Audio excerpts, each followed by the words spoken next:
بەڕێوەبەرایەتی ئاسایش سلێمانی و بەشی تیرۆر لە ئەم ساڵدا توانێتی کۆمەڵێک تۆمەتبار دەستگیر بکە کە بریتی بوون لە 227 تۆمەتبار کە 213 تۆمەتبار لەوانە لە ڕەگەزی نێرن و 14 تۆمەتباریان لە ڕەگەزی مێن.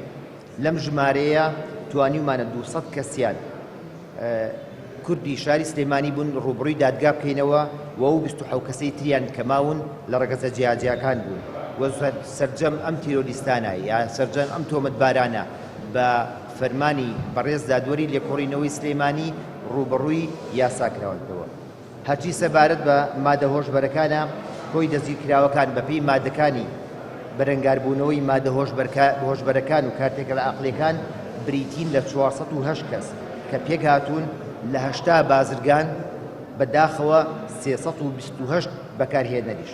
لە ماوەی ئەم ساڵی ڕابردوودا 5 کیلۆگرام تلیاک و 26 کیلۆگرام حەشیش و 373 کیلۆگرام شیشە و 6 کیلۆگرام هیرۆین و 625,500 دەنەک حەبی ترامادۆڵیش دەستی بەسرا بگرن. هۆبەی تاوانمانەیە کە هۆبەی تاوان کارەکانیان لە گرتنی تۆمەتبارانی کوشتن، دزی، ساختەکاری، شوێنەوار، ڕفاندنی بازرگانیکردن بە جەستەی مرۆڤ، قاچەقچێتی مرۆڤ، سیخوڕیکردنی و ئاژاوەژێڕی و شەڕکردن و تەقەکردن و کێشەی کۆمەڵایەتی. بۆ ئەمە بەسەر توانیمانە 909 کەس لە ماوەی ساڵی ڕابردوودا دەستگیر بکەین.